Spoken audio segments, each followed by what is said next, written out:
Hey everybody, and welcome to Honest to Pod, where each week we pick something to ramble on about. Current events, Personal growth, the Rugby Six Nations. and gay, queer, iconic history. Work it, left, right, up, down, up. Hi, I'm Ashley McAllister, And I'm Matthew Ali. and this is episode 90. Sick. Six. You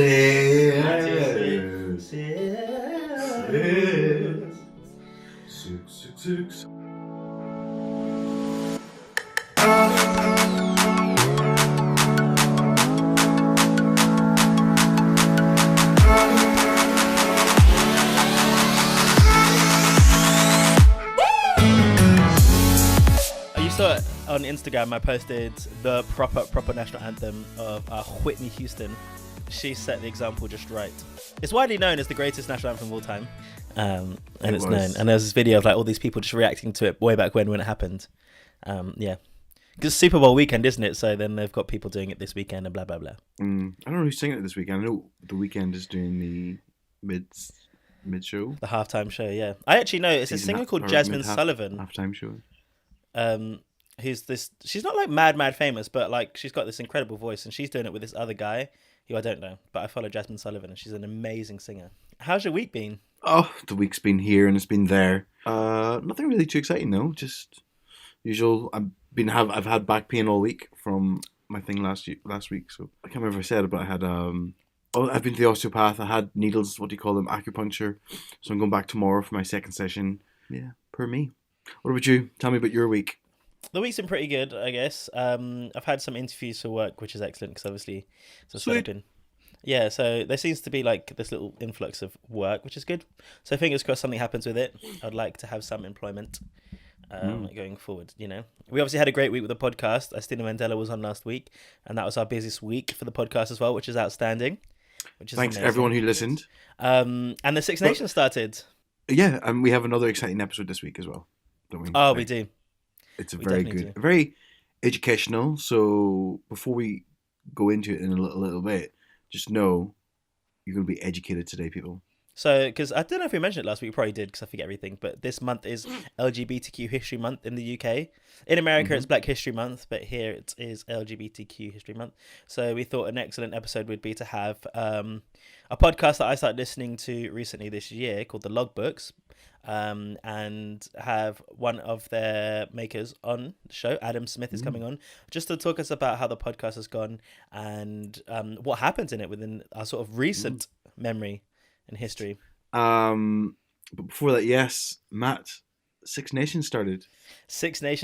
And we're recording this bit now just after Ireland lost to Wales. And England lost to Scotland. It is an outrageous weekend. It's ridiculous. And Italy lost to France. Who would have thought? No one would have thought. I didn't watch the Italy-France game.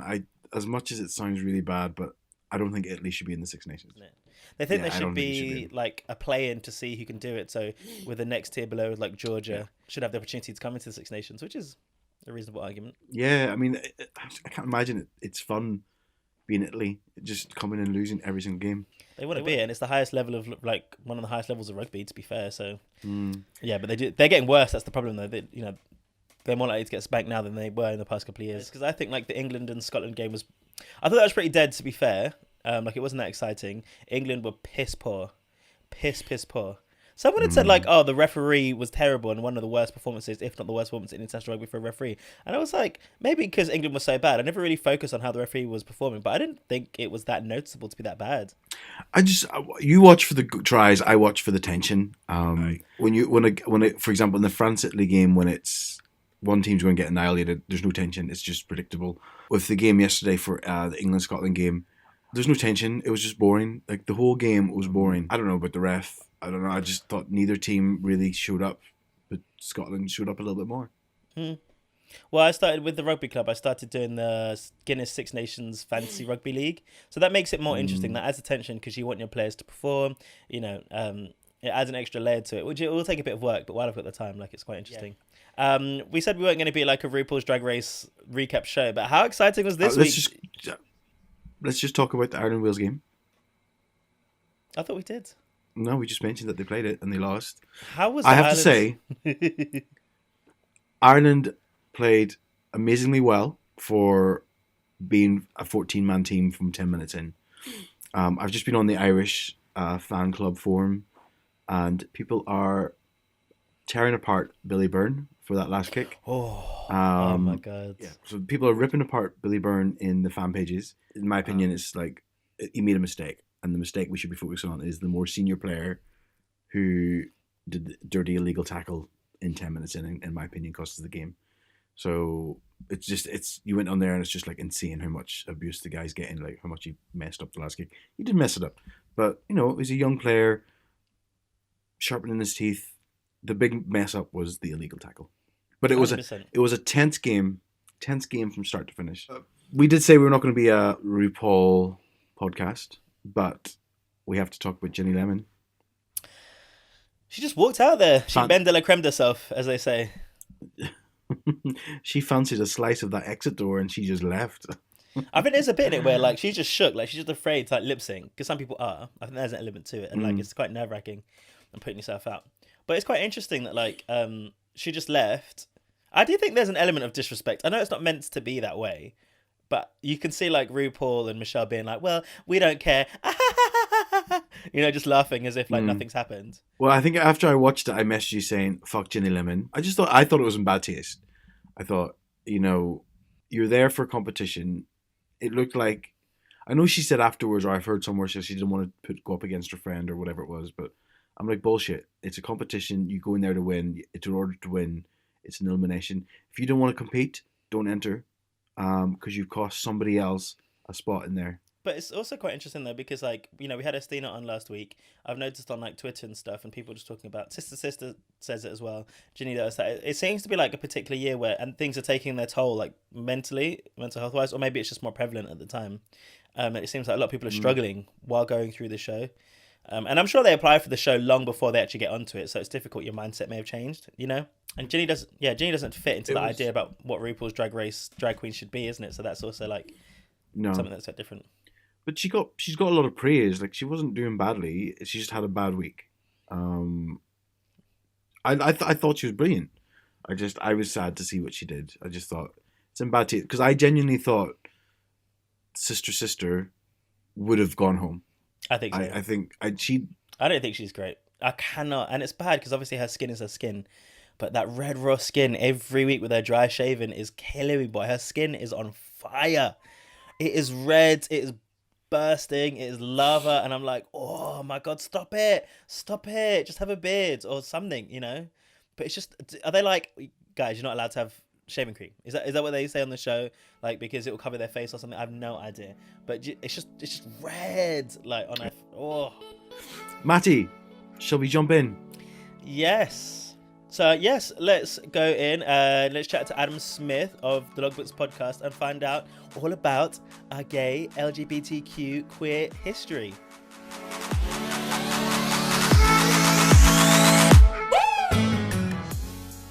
Hello everyone, and just as we said before, we've got Adam Zmith from the Logbooks podcast. Hello Adam. Hi everyone. Hi Matt. Hi Ash. Thank you for having Adam. me. No, thank you for coming. Thanks for coming on. Yeah, we've had a few episodes coming up, and this is one of the ones I've been most excited about. I think I've said it in a few episodes, and even my friend, I'm like, "What's coming up this week?" Yeah, which it's really interesting. So we've got LGBTQ History Month in February in the UK. In America, it's Black History Month, to be fair. So I've started listening to this podcast just before Christmas, and sort of bits and bobs. We've been fortunate to have you come on and just talk us and hopefully teach us. I say this at the beginning of every episode, most episodes. Ash and I are quite stupid. We do forget a lot of stuff. So we're going to heavily misquote many things and probably sound like absolute idiots. But feel free to correct us or just call us out and say, you're dumb. Yeah. Okay. Yeah. You are not dumb. A lot of our listeners do like to point out how little we know about everything. We'll start a story and be like, and do you remember? Oh, and then I don't actually know what happened in detail. But in a nutshell, this was bad. Yeah. All right. So, Adam, why don't you tell us a little bit about yourself and then a little bit about the Logbooks podcast? Okay, so my name is Adam. My pronouns are he, him. I am a writer and a podcaster. I make a podcast called The Logbooks with two other producers. One is called Tash Walker and the other is called Shivani Dave. And we make this podcast, which is really, well, the tagline is stories from Britain's untold stories from Britain's LGBTQ plus history and conversations about being queer today. And so it is really, we've made 2 seasons so far, and it's really based on the archives at Switchboard, the helpline, which has been running since 1974, taking calls from anyone talking about their gender identity and sexuality. And they've got this amazing archive of these handwritten notes, which volunteers made since 1974. And it really chronicles like LGBTQ plus life in Britain since then. So we made a podcast using that. That's amazing. Does Tash currently volunteer for Switchboard? Is that how it started? Yeah, that's how it started because Tash is a volunteer and a couple of years ago was rummaging around in the attic at Switchboard and found boxes and boxes of these old notebooks, really, really tatty old A4 notebooks with pages stapled in, yellow sellotaped in, like 100 different people's handwriting, some of which was actually legible. And she was reading through these and noticing that they were just filled with stories of the people that had phoned Switchboard for help and the stories of the volunteers who were taking those phone calls. And the volunteers were talking amongst themselves in the pages of the logbooks about how they could best support people on the phones, like what information they should give about how they handled certain kind of calls, like, oh, is there a gay bar in Leicester? Or help, my partner's just died of this mysterious illness, what the hell's going on? And so Tash kind of spent some time looking through them, reading these old books, basically, and then noticed their value, got them put into Bishopsgate Institute so that they could be preserved, and then did a talk about it. And then I was at one of those talks. And I just went up to her afterwards and was like, can we make a podcast? Hello, by the way, my name's Adam. Oh, so you didn't even know each other. I thought you might have been friends. No, we did not know each other. We become friends through the project. Amazing. Well, I would say that. I hope she says that too. She takes the piss out of you at the start when you're like, oh, the podcast. So I was like, oh, that's why I thought you must have been friends from way back when, because we would do exactly the same. Yeah, she definitely takes the piss out of me.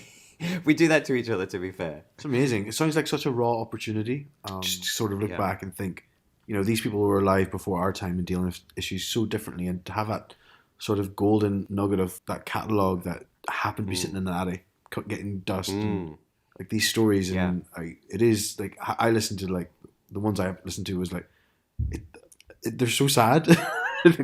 I sit and I listen. I'm like, oh my god, this is horrific to think this is what life was like just before I was born, or do you know what I mean? It's, So what a great opportunity, and I mean, that was really the idea, was to really use these notes in the logbooks to tell all of these stories, because they otherwise wouldn't see the light of day. And I think that it's important for us all to like remember where we've come from as a community, right?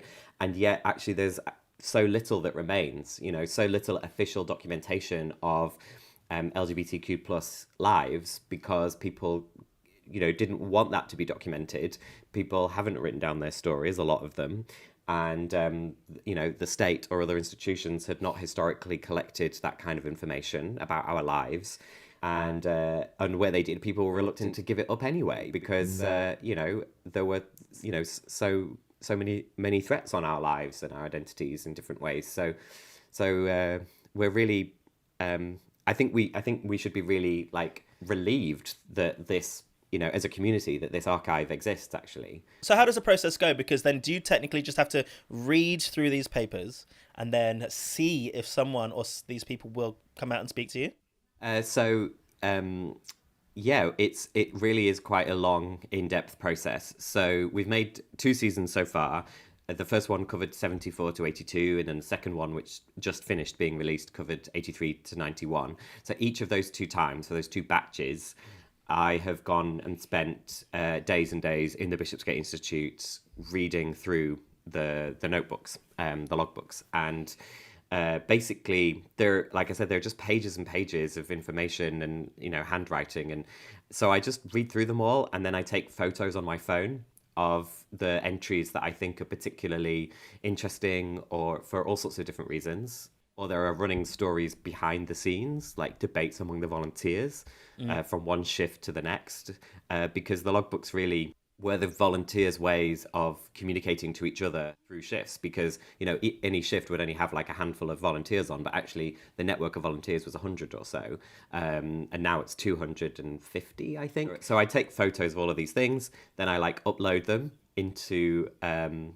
online system that I've built. Well, I mean, I haven't built it. It's like I didn't do the coding, and then I like add tags to those entries, like just keywords about what that entry covers, and then that starts to build up a picture in my mind of, like, for example, in season 1, okay, well, questions about nightlife are coming up again and again and again, and my tag on like pubs and clubs is a very common tag. So therefore, we probably want to start clustering those entries together, and that might become an episode about nightlife.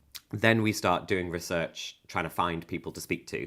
So we haven't traced anybody who phoned Switchboard. That would not be the right thing to do because it's a confidential helpline, and it always has been. So we don't want someone to receive a call from us 35 years since they called this anonymous helpline and said, oh, can you help me because my mum's just kicked me out because I'm gay. We don't want them to suddenly receive a call from us saying, hello, I'm making a podcast. Can you talk to us about this like awful traumatic thing that happened to you 35 years ago, which you've probably still been dealing with, you know?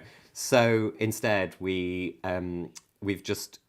basically got contributors who are former Switchboard volunteers, the people who've taken those calls, and also just anybody and everybody who has stories that pertain to the time periods and the themes that we're covering.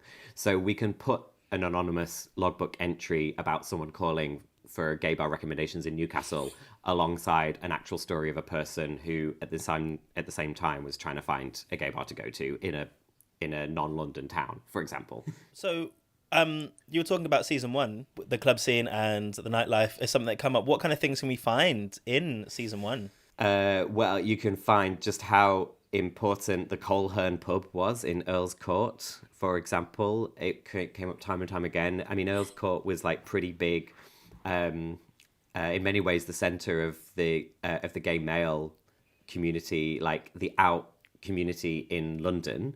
And the Coleherne was... so people often called up to say, like, where is the Coleherne? Or actually police are hanging out outside the Coleherne because they know what people do when they like leave the pub and go into the alley behind, and all sorts of things like that. So yeah, the Coleherne being like one of the main pubs that came up in the 70s and the 80s quite a lot in the logbooks. People talking about that. It's mad because no one will ever go to West London now, boy. Like, there's no gay people there. I know. At all. I don't know a single person. I know, that is around West mad. London. And of course, the one of the main bars for lesbians was also in West London. It was the Gateways, and it was off the King's Road in Chelsea. So, and it wasn't like posh, like how we think of Chelsea, you know, how I think of Chelsea now. And I know that Chelsea's quite mixed, and Fulham is also quite mixed, although it is, they're both sort of like famous for being, you know, wealthy and all of that. So yeah, I mean, like so I guess that's one conclusion to draw, is how nightlife shifts so much, and we see it just in you know, I'm only, what am I, 36, and so like, you know, just in like 6 years of me going out and about in London, you know, you see how nightlife shifts. So that's really interesting to see how that changes as well through the logbooks. That's one of the things that comes up about nightlife, is literally people asking where to go, or people saying, don't, maybe stay off of this pub for a while because there's been police action close to it, or the police have been raiding it, which happened quite frequently in the 70s and 80s and into the 90s with police intimidation as well. Yeah, the episode also, I the first one was obviously episode 1 I listened to, was just it was the crash pads, or like the little crash pad halfway needed. homes. Yeah. Just we listened to it, and again, obviously it makes sense when people are like, you know, getting kicked out of their house because of it. But then when you have, there's a story in there about the man who was pretty much putting an advert out for his ideal person to come instead, and I was just like, this is horrendous. So depressing. So Switchboard developed quite a significant accommodation service, because that was another one of the common calls, was people ringing to say, oh, is there somewhere where I can stay? Basically, I've been kicked out of home, or I've had to move out of my home. I mean, housing is obviously still one of the most difficult areas, full stop, even in a rich country like Britain. And so it's quite a common theme that comes up. And yeah, so Switchboard developed this service of basically kind of matchmaking people who had spare rooms or spare couches temporarily or for a longer period with people that needed them. And yeah, you're right, Ash. There is a story from someone who basically called Switchboard to say, I've got a spare place in my house. And basically what I want is someone who's 20 years younger than me, not effeminate. And that was a man. And you can sort of read between the lines and think what that person was, looking for and hoping to do. And I think that there was probably a power dynamic there. Were there any stories that that were so interesting, but you just wasn't able to get a grasp on in season 1? Like either the person or the source just wasn't available, but it somehow seemed to sit with you, and you really want to be able to explore it, but didn't have the opportunity to do so in the series. There's a theme that didn't come up at all in season 1, which was surprising to me, which was religion. It was just not something that was stated on calls made to Switchboard, and it also didn't seem to be debated between Switchboard volunteers very much, based on what we know from what they wrote in the logbooks, in their private conversations between volunteers.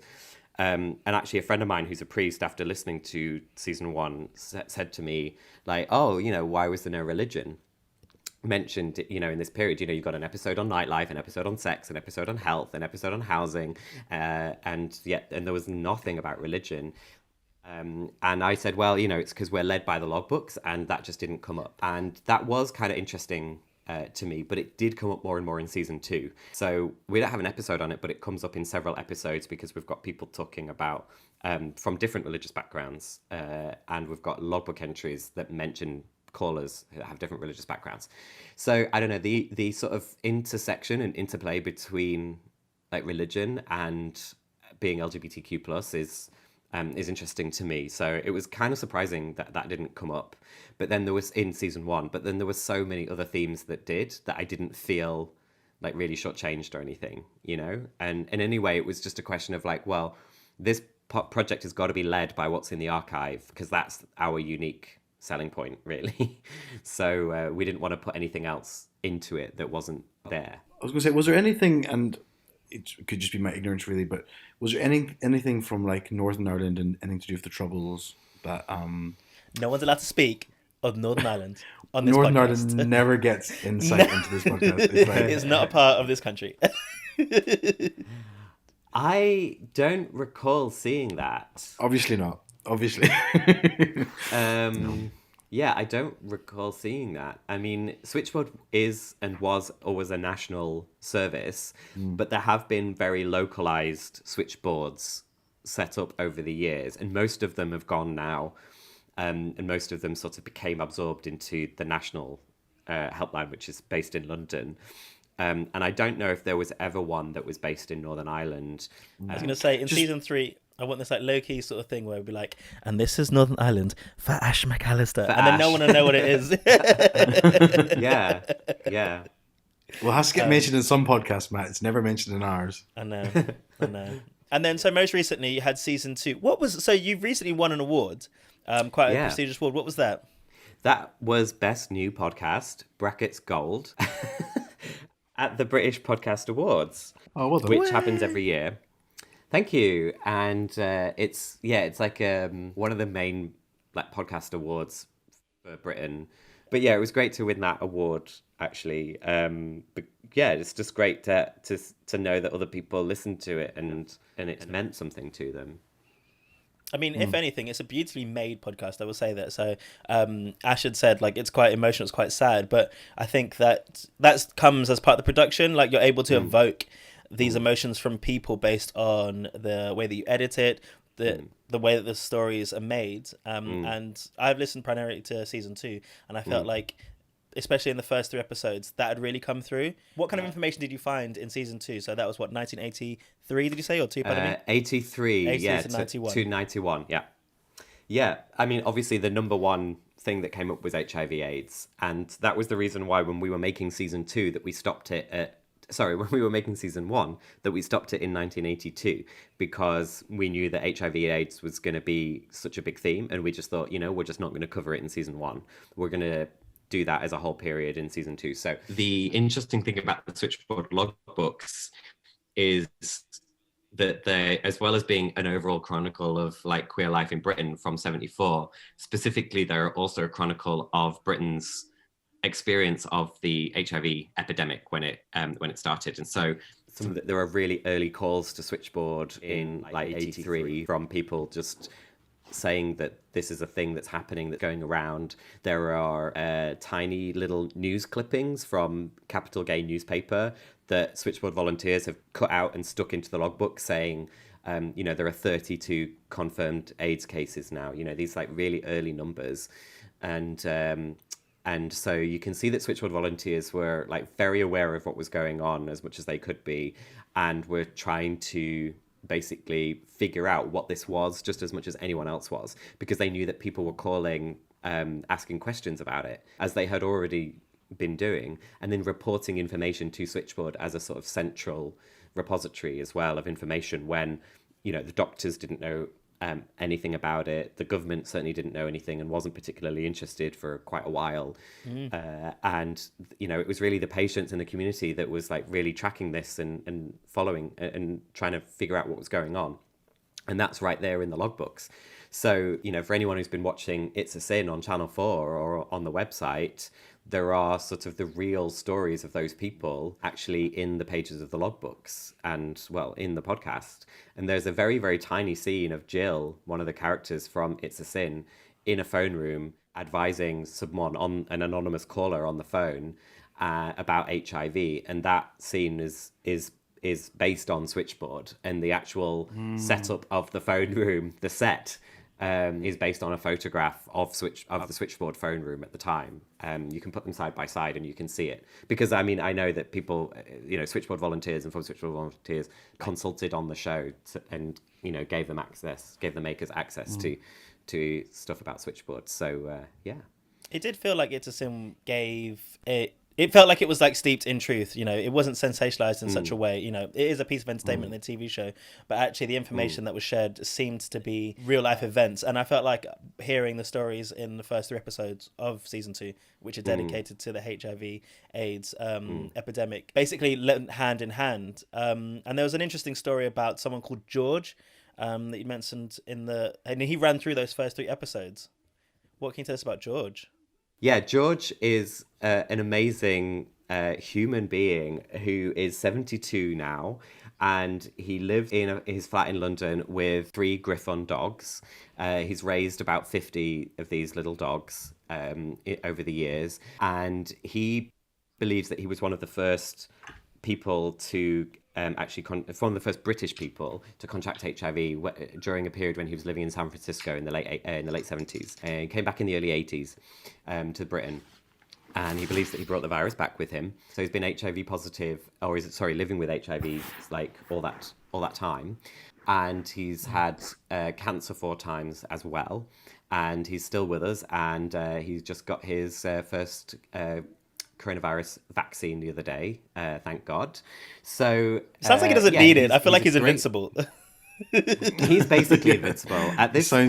Yeah. He's Optimus Prime, and So he tells this really wonderful story of meeting the person who became the love of his life, and sort of eyes meeting across the bar, that kind of story, because there was no apps. And how wonderful would that have been? Wonderful. Oh my God, I'd be so nervous. Ash would be fine. So yeah, they met in a bar, and they became lovers and they became partners. But they both were HIV positive, and unfortunately George's partner died after they had been together for 8 years.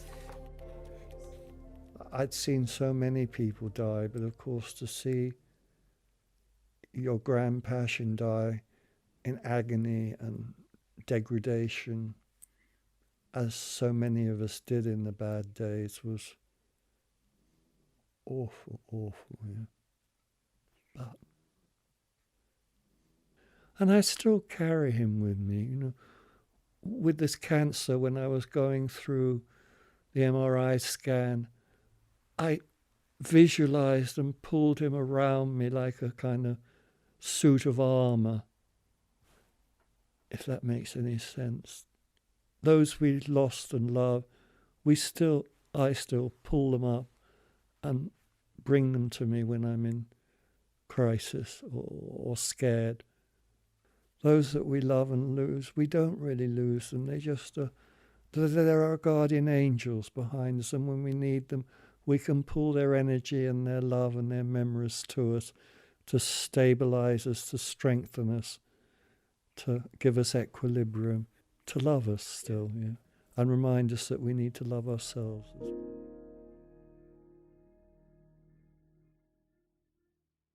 George tells this story, and he tells the story really of how he has fortified himself through his own sort of like mental health work, if you like, through his raising of dogs, through his making artwork, through just thinking about how he could get over that death, that loss, but also like get the most from it and the strength from it and the love from his partner, and bring that partner's love around him, when he's in crisis. And so and that's something that he's been doing for decades now. And it's just a remarkable story, and he's just such a great, warm, loving, colourful guy.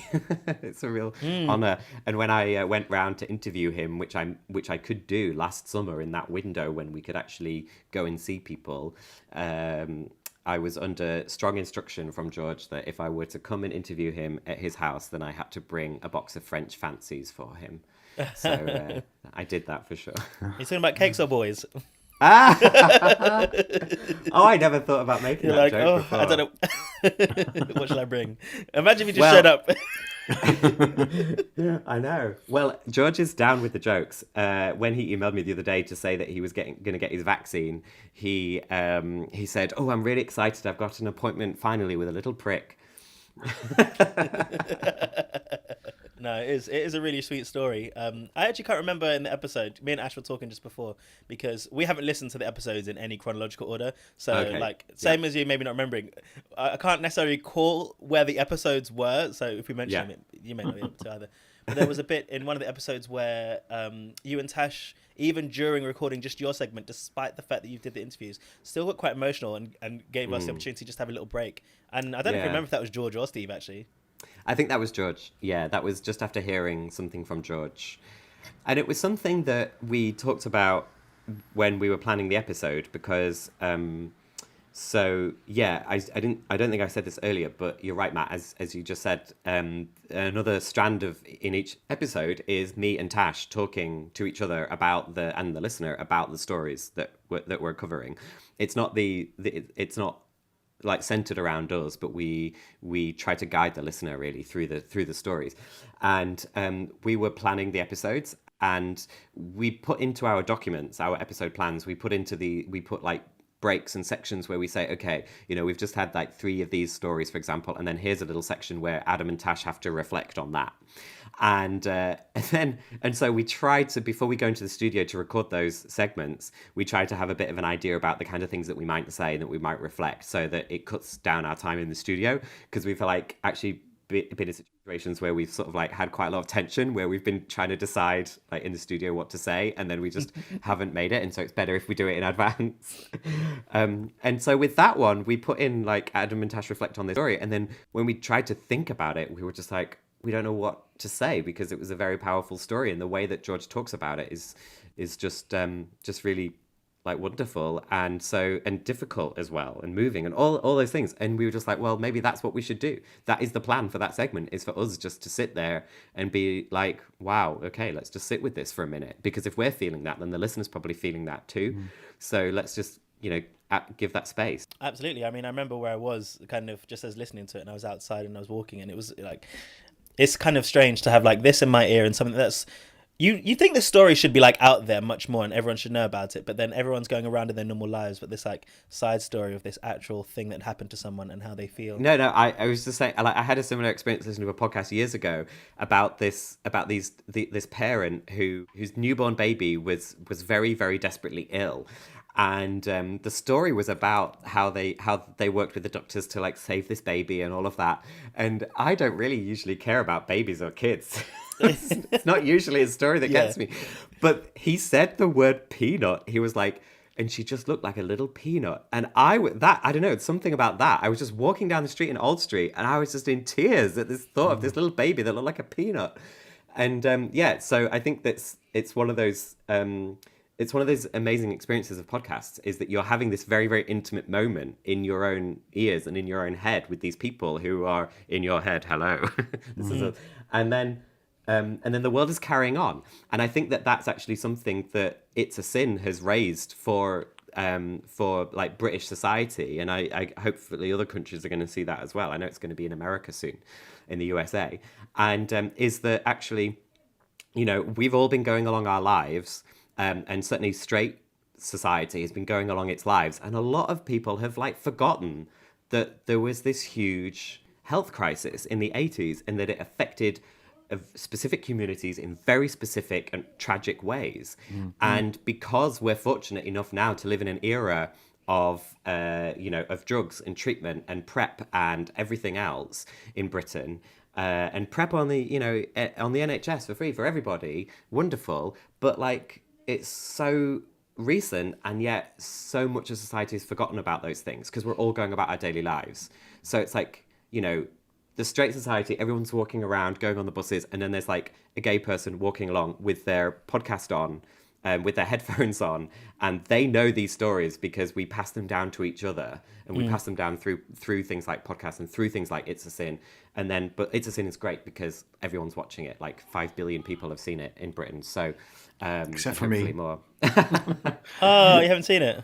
I've watched one episode, and because I'm watching it with my other half, I don't get to see it that often. So you gotta space it out. Not to give too much more away, I guess, but then you mentioned Steve, and then we'll kind of I guess leave that there because I don't want to give the episodes are legitimately incredible, and I remember being really, really sad. But I think it was Steve that made me cry because, and I'll probably play one of those clips when he talks about intimacy, because I felt like that was a direct parallel to now, where we are not necessarily in all cases able to be as intimate with others at the moment. Yeah, Steve is another contributor to the podcast who, well, as you said, Matt, like talks about. So we say that the podcast is, you know, untold stories from Britain's LGBTQ plus history and conversations about being queer today. And actually, one of the contributions that Steve makes to the podcast actually is to bring us right back into the present moment. And, you know, we recorded the interview with him last summer.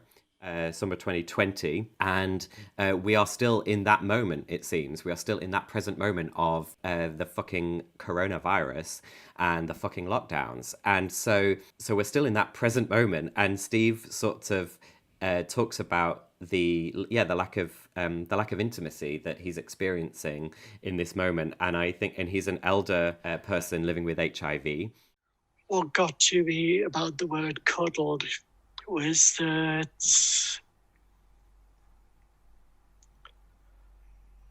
I don't know if it's physical intimacy. I can accept the fact that I won't meet Mr. Right for a third time. But Jesus, do I miss a cuddle?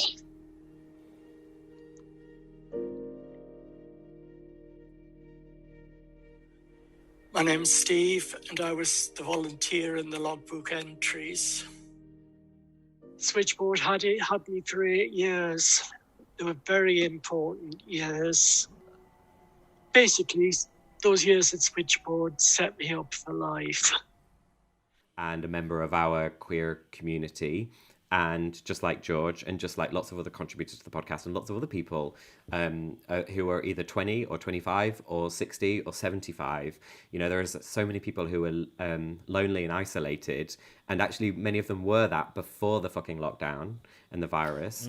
And many of them are, you know, members of our LGBTQ plus community, and many of them, like Steve, are our elders. And you'll hear in the podcast, like everything that Steve has done for the community, and now he's in that situation, and there are so many others like him.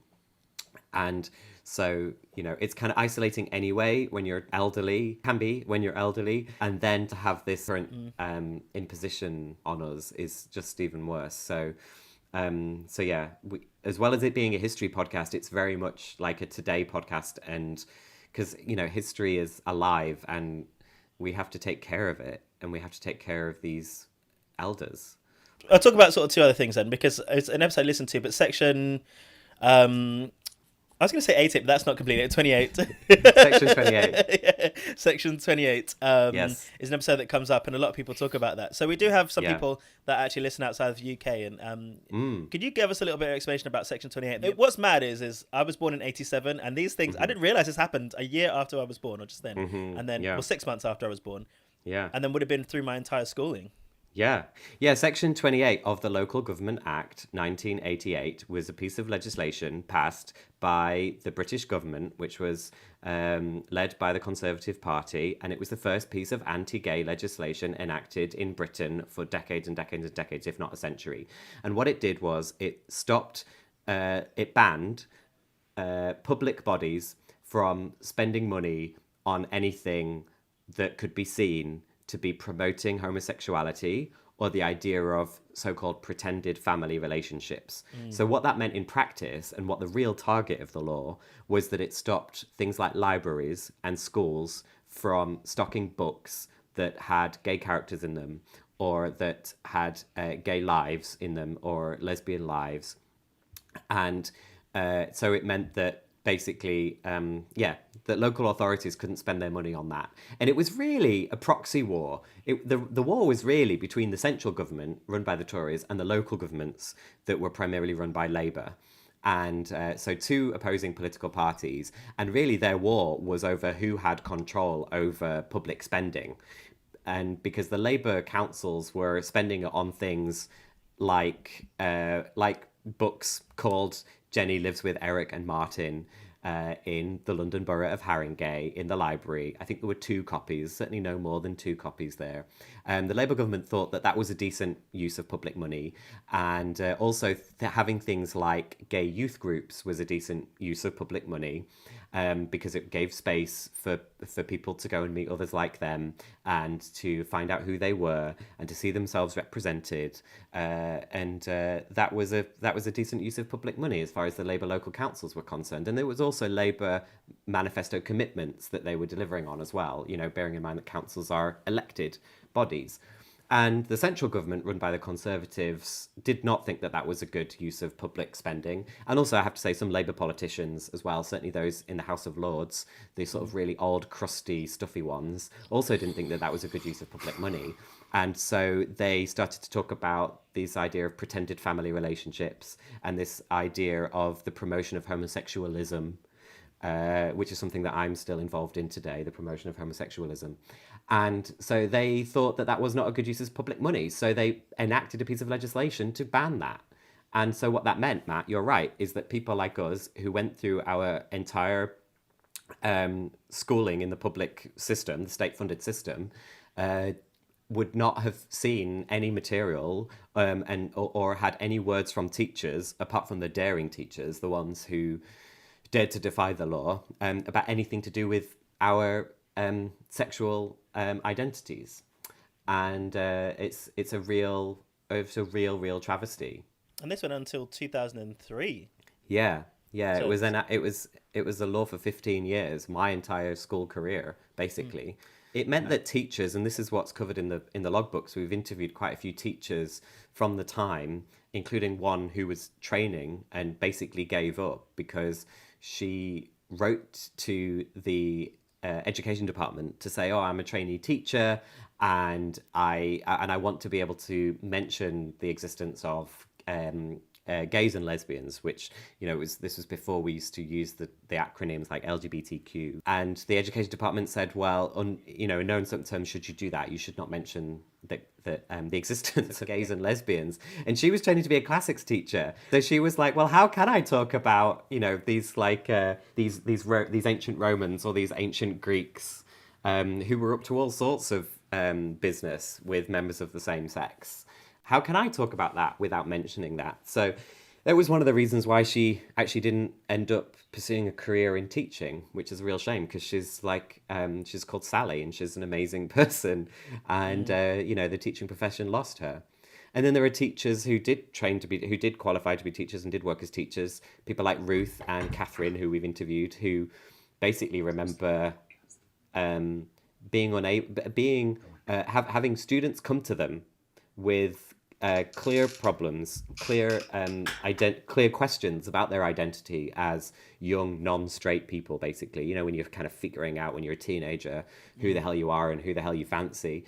And these teachers just couldn't say anything, couldn't help them, couldn't support them. And because they were lesbians themselves, they were desperately afraid that if they did anything that revealed that about themselves, that they would be called into the head teacher's office and fired. And it's something, interestingly, that the British government still, to this day, 2021, is still pretty touchy about, you know.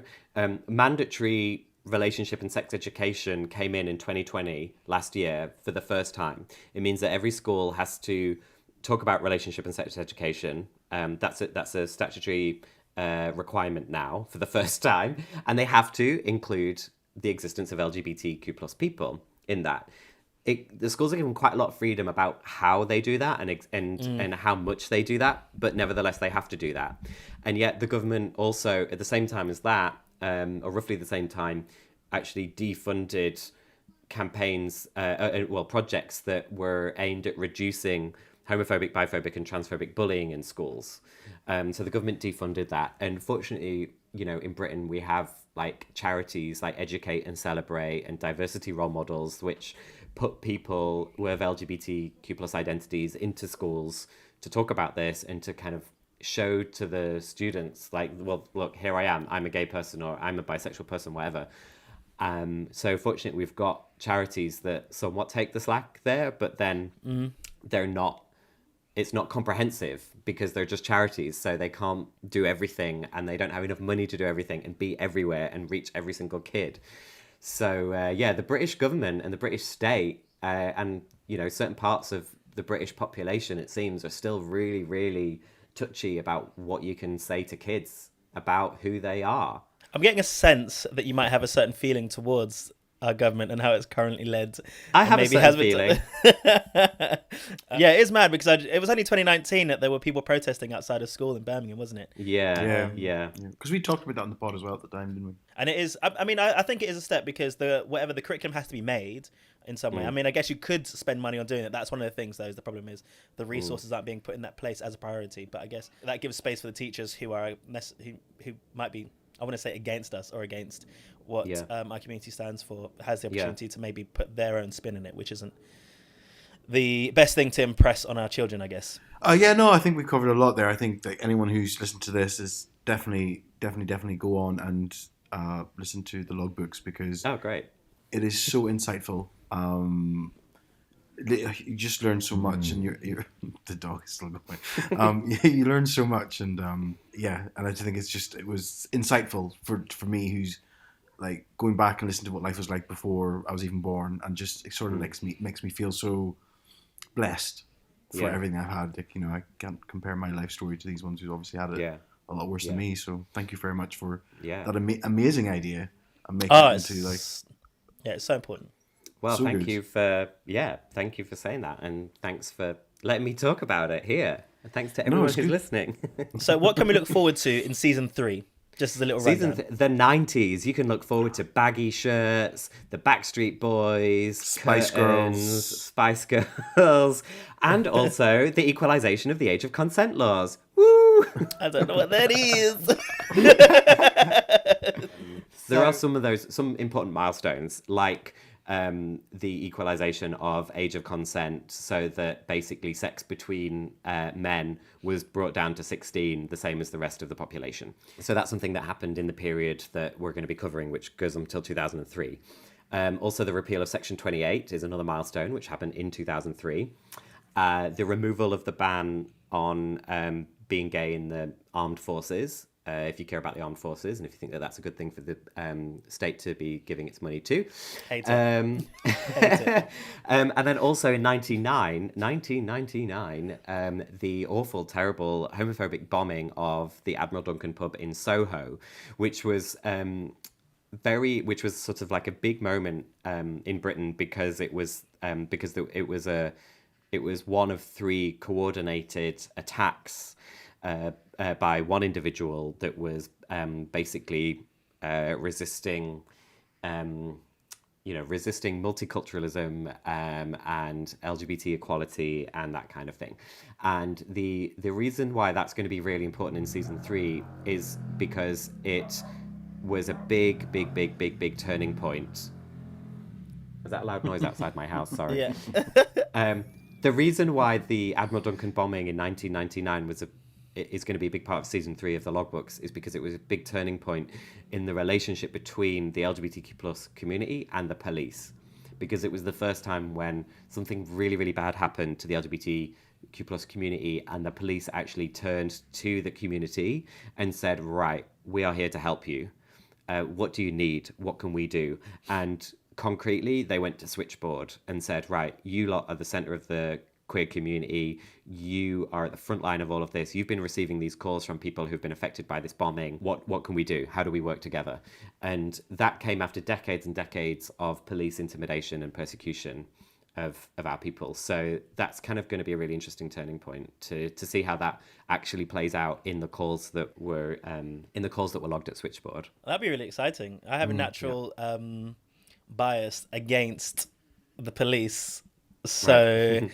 it'd be nice to have some hopefully positive action that sort of supports the communities that I feel like I'm a part of. So I'm going to say your podcast to me sounds like, I don't know if you know this, it's like a DJ, but it's called Flight Facilities. And what they've done is I think they start, so actually similar, it's Flight Facilities and it's called The Decades, and it's this 1 hour mix. And each 1 hour is a decade of music. But they put like number ones of the time. Like it starts in the 70s of actually news clippings and like, oh, cool, like bits of news, like BBC. So it talks like the actual news at the time where the broadcaster was talking about like like Freddie Mercury or whatever it might be, and it's put like, with the music at the time as well. So that's really cool. Literally it sounds like that's what your podcast is. Yeah, I like that because I like the layers and the textures of history. Also, thank you very much for joining us, Adam. You're gonna stick around and you're gonna record a little bit more of us for the segment that comes out on Monday. So listeners, make sure you come back on Monday and listen to that. Keeping us the theme of LGBT History Month. Thank you very much, everyone, for listening. Thank you, Adam. Thank you, Ashley, and have a lovely week.